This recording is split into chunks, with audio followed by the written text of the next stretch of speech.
reward card and will serve as our cash card kundi ang aton nga mga loans, ang aton nga mga retirement claims nga mga proceeds diri nagasulod para hindi na magkadto aton miyembro sa aton opisina pag magbuhat ng ila cheque kag kumanting cash pag sa ila cheque.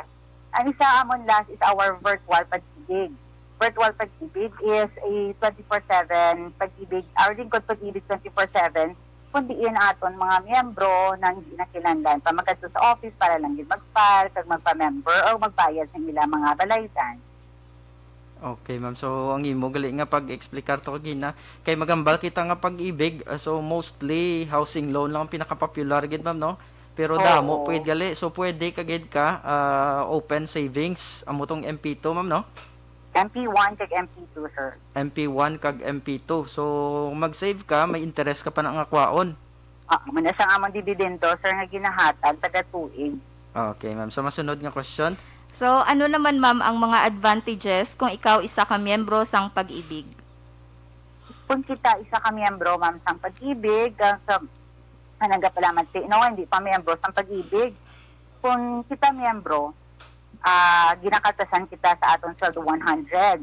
Paano ini madoble? Kaya kung kita magpamiyembro, kag kita employed, ang aton mismo nga employer dahatag man sa ila counterpart na 100. So nagadouble ang aton nga savings. Plus ang gina-earn niya nga dividend, so maga-triple pagid siya. Ang aton nga contribution also is a tax exempt kag government guaranteed. We offer lower interest rate para sa aton multi-purpose loan. Kag kung pag-ibig member ka, maka-avail ka sa aton nga mga lower interest for housing loan. Kag we also offer restructuring program sa aton mga delinquents, nga mga borrowers kapila na sa isa guro ka tuig ni duwa kami ka restructuring program para maka-help man sa mga atong mga membro bala nga nawadan, may mga problema sa mga balaydan, hindi na nabaydan, sa-offer kita mga restructuring program. Sa siniguro, ma'am, damo guro ang nag-avail sang calamity loan, no? Kay na sa recently nga si Bagyong Odette nga naglabay sa Negros. Yes, sir, oo. Actually, ongoing naman calamity loan program sa banker. Hasta subong gali, ma'am, pwede pa mag-apply. Until March 20, sir. Okay, so sa mga nagakilanglan no, especially itong mga nagkalaguba ilang mga balay naapektuhan gid sa Bagyong Odette, so pwede pa until March gali ang aton nga calamity loan sa pag-ibig. Okay, ma'am. Tungod kay damo pagida gurong naganyak nga magpa-member, no, nang kung employed kaya, ma'am, mandatory ni siya nga magpa-member sa pag-ibig. For our Republic Act 1979, ang pag-ibig is mandatory for all employees from SSS, kag ang employed man GSIS, and uniform personnel like AFP, Kamusar PNP, Yes, ma'am. BJMP, covered na sila, mga OFW mga household helpers. Yes, Pwede man ang mga individuals nga hindi employed, pwede sila ka-under sa amon nga individual payer. Mag-individual payer, sila na lang niya ma-initiate, ma'am, no? Sila na lang, sir, mabayad. Pwede sila ka-online register. Yun, pwede man sila ka-online payment sa virtual pag-ibig or sa mga bayad centers na accredited sa pag-ibig fund. So kung magpa-member, ma'am, hindi na magkadto sa inyo opisina, diretso na lang sa virtual? Yes, sir. Masapusan sa virtual magpa-member. Amo na gani, gina-encourage man namon ang amon nga mga miyembro nga mag-create sa ila virtual account. Kaya ini ang virtual account nga makabulig sa ato miyembro nga mag-tanaw sa ila contribution, mag-check sa ila mga loans, mag-check sa ila nga mga recent pa lang nga transaction sa mga loans, ang mga nagsulod nga mga loans. Yes, Kag ma'am. kung approve na ila nga mga loans, pwede naman kamo maka-apply sa housing loan, restructuring loan. Amo na gin-encourage namon nga masulod sa create virtual account ang aton nga mga miyembro. Yes, ma'am. So, kadtuon lang na nila sa www.pagibig.gov. Pag-ibig fund. Pag-ibig Fund. Yes, ma'am. pagibigfund.gov.ph. Virtual services, sir. Or e-services. Okay. So, virtual services. So, mostly ang halos tanan ni sa aton kay well-versed naman sa paggamit sa mobile phone ng mga Pilipino. So, mga Negrosanon. So, kung gusto niyo magpa-member, sa dira na lang, hindi na kamo nga mga budlay pa mag-travel kay especially may mga restrictions pa. So, budlay magbiyahe. So, Pag limitado pang pagsulod sa mga miyembro sa mga ahensya sa gobyerno, sir, mas suppose nga ma-online na lang din sila. Yes, ma'am. So, mas safe pa kaya hindi na sila maka-cause pa nga magdamo ang crowd, no? So, dira na lang. So, mas convenient pa. Sa masunod nga pamangkot, ma'am, igahatag sa ngakon nga upo diri, no? So, ma'am, ano ang mga kaayuhan o benefits kung ikaw may savings sa pag-ibig? Kung ikaw may savings sa Pag-ibig Fund, ma'am, aside from maka-avail kita ng mga loan, no, nga gin-mention ko na kaina, ang aton nga mga aton nga savings, pwede ni naton mabilik sa aton mga miyembro. Ini pwede naton mabilik sa ila, including ang ilang dividendo nga na-earn sa retirement, disability, insanity, kung permanent departure from the Philippines, nagnahal separate sa employment through to health reasons, or nag-mature na iya contribution, or at the end, kung napatay ang aton nga membro, pwede naton mahatag man ang iyang mga benepisyo sa iyang mga beneficiaries. Okay, ma'am. So, ma'am, another question, ma'am. Tungod kay ara na kita sa digital age, ano ang mga improvements ng serbisyo ninyo para makasabay sa sininga developments? Pag-ibig Fund last December 2019 have launched its virtual Pag-ibig. Amo na siyang ginhambag ko kanina nga. We have been continuously improving our services to be accessible to our members 24/7. It is our online service facility that allows members to safely and conveniently access Pag-ibig Fund services anytime, anywhere. Para ini sa mga empleyado or mga employees. May araman sa virtual Pag-ibig for our employers na pwede man sila makatransact man sa mga online na payments, sa mga transactions like payments sa mga monthly remittances like loans sa ilang mga empleyado. Anong need na sila magkadto sa Pag-ibig Fund o Pag-ibig offices, pwede na at the tip of the fingers, pwede na lang nila mag-click na ang payment. So, ang ini nga improvement, ma'am, it will stay until bisan matapos pa ning COVID-19? Yes, actually, before COVID, ni sir, na ari na ning amon virtual Pag-ibig. Amo na gina-encourage, ginamon ang mga membro, create ka mo sa inyo virtual account. Kay mas hapos, mas accessible, kung may ara ka mo virtual account. Yes, ma'am. So, ako maka-vouch gida, no? Kay may ara ako virtual Pag-ibig. So, dra naman ko bayad sa akon nga housing loan. So, mas secure pa kay dra mismo ang online platform. So, secured man nga platform. So, dra na ko mismo bayad. Oo, mas posted man siya dayon, sir. Okay, ma'am.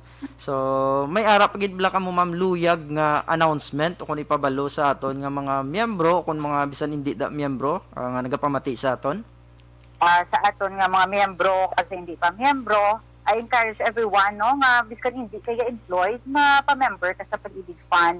It's not because of you para lang sa housing loan, pero pwede initially imo nga way nga makasave para kung maglabot na tabla sa edad nga pwede ta na ma-withdraw or sa mga event nga pwede ta na ma-withdraw, kaya ta sang pondo nga magapit naton sa aton nga mga kinahanglanon.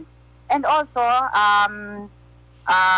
due to Typhoon Odette, we are now accepting calamity loans from our members who wants to avail of 80% loanable amount based on their contribution. No? Our calamity loan is 5.95% interest lang per annum and payable within 24 months or kung gusto sa miyembro nga mas gamay lang ang amortization, ibayda niya taga-bulan, pwede niya ma-extend up to 36 months. I also encourage aton mga membro nga kung gusto nila nga i-top up ang nila savings, pwede nila ma-increase para the higher savings, the higher savings, the higher man ang ila ma-earn, the higher man ang ila loanable amount, and last, sir, wala mo daw mag-create with the virtual account para mas accessible sa ato ng Pag-ibig Fund 24/7, anytime, anywhere, kung diin man ta. Okay, ma'am. So, amo itong mga important announcements ni ma'am, no? Pero may pahabol pa ko tani nga pamangkot, ma'am. Yes, sir. Nang kung di ka contribute ang mga member, may ara bila ini, ma'am, nga point nga mag-mature ang contribution kag may makuha ang isa ka member? Yes, sir. May ara. Amo na siyang one of the grounds nga ma-withdraw sa member ang contribution. That is our membership maturity. That is 20 years. Kung member ka na sa Pag-ibig Fund, 20 years, kung naka 240 months ka na, pwede mo na ma-withdraw ay may contribution. May ara naman ta, 15 years kung naka-contribute ang member natin. 15 years, meaning naka 180 months contribution na siya without gap, since sa initial payment, yes sir, kag without loan, pwede yaman mo withdraw iya contribution. Okay. Including na siya ang dividend, sir. Yes, ma'am. So may maliban sa nga contribution mo mismo, may ara pagid na nga dividendo nga upod. So Oo, may dividendo nga upod na, sir. okay. So nagtubo ang imo kwarta nga ginsulod sa pag-ibig. So Yes, may ara ka luyag nga i-greet, ma'am. Yes, greetings mo. Amot ko may kapamati, sir. Greet ko lang tanan nga nagapamati, no? Nga mga tatan nga to nga may membro, ang kapamati sa Action Radyo, kag sa no po in Action. Okay, so amuyad to ang aton nga bisita, no? Si Ma'am Guanila Arperido, ang Member Services Officer sa Pag-ibig Bacolod Branch. Madamo gid ma'am nga salamat, no, sa pag-upo diri sa aton. Madamo man, sir. Masalamat sa inyong tempo ang ginhatag sa amon para makahatag man kami informasyon sa among mga membro paagi sa inyong programa. Yes, ma'am. So, Salamat, sir. yes, ma'am. Thank you very ma'am. much. Thank you.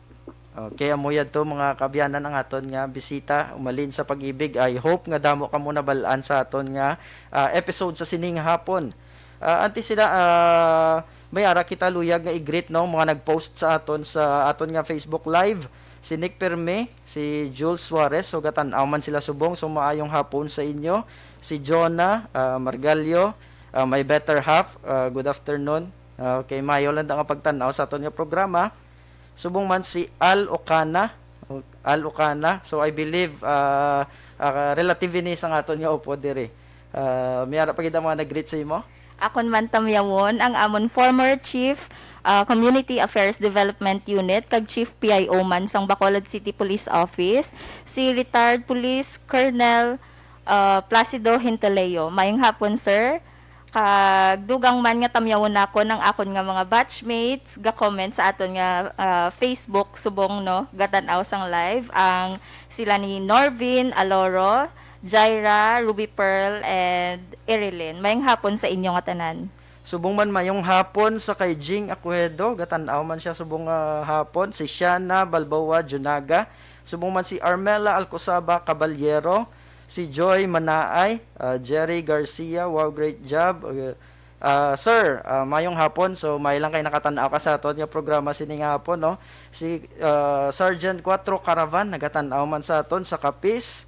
Pa-shout out gali nagpa-shout out si Jules Suarez, so upod na mo ni sa PIO, no. So PIO personnel man ni siya, so gapa shout out sa si Jorlyn Espanyola Kilan is watching, thank you for watching. Michael Garcia gatan-aw man, may ara pagid na greet sa imo. Luyag ko man tamyawon ang akon pamilya sa Barangay Antipolo, Pontevedra, Ocana family. Mayong hapon sa inyo kag halong gid permi. Okay, so mayong hapon sa Ocana family. Subong man i-greet ko man ang akon nga nanay, no, si Evangeline Margalio, nag-celebrate siya sang iya 70th birthday kahapon. So belated happy birthday, nay, plangga gid ka namon.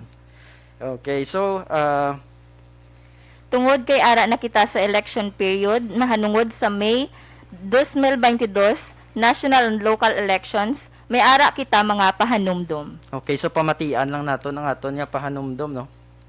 Alinsunod sa Commission on Elections Resolution Number 10728, mariing pinagbabawal ang pagdadala ng anumang klaseng armas, kahit na mga replika at airsoft na pwedeng pagkamalang tutong armas o mga patalim sa labas ng tahanan o place of business at sa mga pampublikong lugar, maliban lamang kung ikaw ay may pahintulot o Certificate of Authority mula sa Commission on Elections para magdala ng armas.